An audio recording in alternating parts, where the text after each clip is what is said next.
ওবায়দুল কাদের কাকা থাকলে এখন কি বলতো জানেন? অনেকেই বলে শেখ হাসিনা পালিয়ে গিয়েছে, শেখ হাসিনা পালাই না, শেখ হাসিনা পালাই নাই, শেখ হাসিনা হিজরত করেছে। কি রোধ করেছে? হিজরত করেছে। ডক্টর ইউনূস শেষে এখন কারেন্ট যায় না, মোমবাতির কি হবে? কথা কয় না, মোমবাতির কি হবে? কারেন্ট না গেলে মোমবাতির অসুবিধা আছে না নাই? আছে না নাই? মানে একটার পক্ষ তো নিতে হবে। ডক্টর ইউনূস আর নরেন্দ্র মোদী দুইজন মিটিং করবে, শুনলাম যে ওনারা মিটিং এ বসবে না, কিন্তু দেখলাম আমাদের স্যার, ছাত্ররা অপেক্ষায় থাকে না স্যার অপেক্ষায় থাকে? কথা কয় না। ক্লাসে ঢোকে কে, স্যার না ছাত্ররা? ছাত্ররা ঢোকার পরে কে ঢোকে?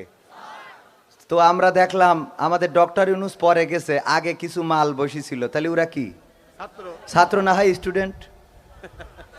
শুধু উইটে আমাদের দেশে তো আসসালামু আলাইকুম দেয়, বললো ওং শান্তি নমো নমো, ঠিক না বে ঠিক? ডক্টর ইউনূস বললো কোনো কথা না, ইংরেজিতেই তো বলিয়েছে, আমি ভালো বুঝিনি, তবে ট্রান্সলেশনে মনে হয় এইটা বলিছে যে আজ যাই হোক তাই হোক, আমাদের দেশের উন্নয়ন, পদ্মা সেতু, মেট্রো রেল, তারপরে টানেল, সুনামি, আমফান, যত উন্নয়ন সব আমাদের যে নেত্রীর কারণে, সেই নেত্রী তোমাদের দেশে আছে, ওইটা আমাকে লাগবে। কথা কয় না। ইংরেজি বললি যখন এই বলিছে, আমি তো ভালো বুঝি না। আমি I go up we go down, মানে গরুর চোখে পানি, কেন পানি? গরু কাঁদছে, কারণ কি? We go down, go down Willey আমি জানি, ঠিক আছে? ট্রান্সলেশন আমি পারি। আই লাভ ইউ মানে আমি তোমাকে ঘৃণা করি, আই হেট ইউ মানে আমি তোমাকে ভালোবাসি। হ্যাঁ, ইংরেজি শিখাতে আইসো না। আচ্ছা, তারপরে এবার কি দাঁড়াইলো? এখন ডক্টর ইউনূস কি বললো যে এটা লাগবে, আর আমাদের নরেন্দ্র মোদী কি বললো? অনেক সাধনার পরে আমি পেলাম তোমার মন, পেলাম যেন এই ভুবনে আমার আপনজন। কথা কই না, সব গাওয়া যাবে না, সব গালি আবার ইউটিউবার আমার কালকে ঠিকই এমন কায়দায় থ্যাম্বল দেবে, দেওয়ার পরে থ্যাম্বল দেখি গালাগালি দেবে, ভিতরে তো ঢোকবেই না, ঠিক না বে ঠিক? এই যে এখানে আমার ইউটিউবার ভাইরা খুব লাইন বোঝে, এনে একটা কার্ড দেছে, কি কার্ড দেছে? যে হুজুর, আমি তো জানি মালেরা, হুজুর সেদিন সাতক্ষীরায় চেয়ারম্যানের মাহফিলে কি হয়েছিল আমরা জানতে চাই। আচ্ছা, কি হয়েছে না হয়েছে ইউটিউবে সব দেখিয়েছ না?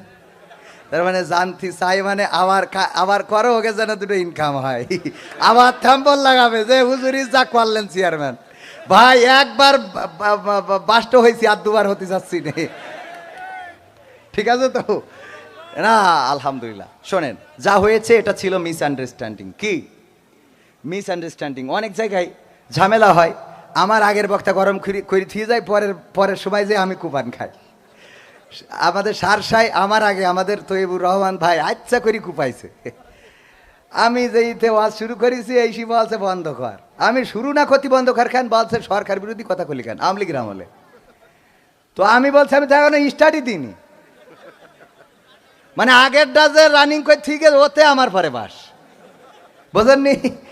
তো এখন ওখানে জানি না আসলে কি হয়েছিল, আলোচনা তো শেষ হয়ে গেল। তারপরে উনি প্রশ্নটা করলেন যে আসলে মুসলমানদের এত দল কেন? এটা যৌক্তিক প্রশ্ন, প্রশ্নটা আসলে যৌক্তিক, যে এত এই যে ভাই পাগড়ি পরেছে, আমি টুপি পরেছি, উনার জুব্বার পরে কোটি আছে গরমের মধ্যে, আমি গরমে গাইতে আসিনি। তো এখন এইটা নিয়ে তো দুই ভাই আমাদের তো কোনো দ্বন্দ্ব নাই, আছে এখানে আছেন আবির ভাই, কোনো দ্বন্দ্ব তো নাই। উনার সাথে আমার এত দহরম মহরম, ওই দিন ভাগ্যক্রমে ও ছিল সাথে, ও নিজেই কমনে পালাবে জায়গা খুঁজতে, তো এত সাহস, মানে এগের সাহস হইলো ওই যে সুন্দরবনে যে বলছে তোর জীবনে সাহসী ঘটনা কি, তা বলছে যে আমি একবার সুন্দরবনে গেছিলাম, বলছে তারপর, বলছে যে স্যার যেইতে ওই রয়্যাল বেঙ্গল টাইগার দেখি শুয়ে রয়েছে, তারপর আস্তে আস্তে আস্তে আস্তে করে কাছে গেলাম, তারপর বলছে ঘাসাত করি ল্যাস কেটে নিয়ে চলে আসিছি। তা বলছে এই তোমার সাহস? তা বলছে সুন্দরবনে যে এই রয়্যাল বেঙ্গলের ল্যাস কেটে আনিছেন কোনোদিন? এটা কম সাহসের কাজ? কথা কয় না, ঠিক না বে ঠিক? তা বলছে মাথা বাদে থেকে লেজ কাটলি কেন? বলছে মাথায় এক সপ্তাহকে কিটা কেটে নিয়ে গে, কেটে নিয়ে গে তাই আস্তে আস্তে যাইয়ে পিছন থেকে ঘেসাত করে কেটে। ও যদি মাথা থাকতো তা ও বাড়ি আসলে ওর বউ বলতো লুঙ্গি খানে খুলতে আইসাও। ঠিক না বেটে? আমার ভাইদের অবস্থা ওই দিন হয়েছিল। আমি তো ভাইতে শেষ, আর ওরা পায়খানা করার অবস্থা। না মানে ওই কথার কথা, এটা মান সম্মান তার নষ্ট করা যায় না, ঠিক কিনা? না আসলে ওইরকম কিছু না। আর এটা মজা করে বললাম, এটা কালচারাল প্রোগ্রাম। আবার জন্য থ্যাম্বল লাগাই, আবার জন্য ঝামেলা করেন না ভাই। ঝামেলা যতদূর হয়েছে অদ্দূর থাক। আমি বলছি যে ওই দিন যেটা হয়েছে, উনি আসলে বিষয় হলো কিছু ল্যাঙ্গুয়েজ আছে, যে ল্যাঙ্গুয়েজটা আপনাদের এখানে হয়তো, যেমন পাবনায় গেলে আমাদের আঞ্চলিক ভাষা তেস মারা খেয়েছে, এটা কোনো সমস্যা নেই। কিন্তু এই যে সিরাজগঞ্জ গেলে আগেই বলি দেয়, হুজুর এই কথাটা যেন খবরদার বললেন না। এই কথা যে ওখানে কি আজও পর্যন্ত জানা হইল না, মানে হুজুর এই কথাটা যেন বললেন না। তো এই জন্যে আমি ওই দিন আমার স্লিপ অফ টাং হয়েছিল, স্লিপ অফ টাং নামে করে ফেলেছিলাম। সেটা হলো যে আমি ওনাকে মানে আমি যে উত্তরটা দেবো সেই স্পেসটা পাচ্ছিলাম না। তো এই জন্যে হঠাৎ করে আমি একটু বলে ফেললাম শব্দটা, উনিও মাইন্ডে নিলেন। উনিও একজন প্রভাবশালী মানুষ। পাশাপাশি সেটা হলো ওনার সন্তান গুম হয়েছে, আমি পরবর্তীতে শুনেছি। একটা মাত্র ছেলে সন্তান, তাও সেটা গুম, এখন পর্যন্ত খুঁজে পাওয়া যায়নি। মেন্টালি ভালো থাকার কথা না। এছাড়া প্রশাসনের কিছু ঝামেলা, প্রশাসনিক কিছু ঝামেলা পরবর্তীতে আমরা টাইম লাইনে দেখেছি। সব মিলাইয়ে মেন্টালিটি উনারও ভালো ছিল না। আমি বলতে যেয়ে যখন একটু স্লিপ হয়েছে তখন উনি খেপে গিয়েছেন। তো এটা নিয়ে আসলে আমি ওনার পরে কোনো আক্ষেপ তো রাখিই নাই, বরং উনিও পরে যোগাযোগ করেছেন এবং বলেছেন যে এমনকি আমার টাকা দিয়েছে কিনা, আমি খেয়ে গিয়েছিলাম কিনা, এই খোঁজখবরও উনি নিয়েছেন। তাতে করে বোঝা যায় ওনার মাইন্ডটাও একেবারে ওই সময় হয়তো ওই মুহূর্তে যাই থাকুক, পরবর্তীতে উনি শুধরে নিয়েছেন। আলহামদুলিল্লাহ, আমরা দোয়া করেছি তার জন্য।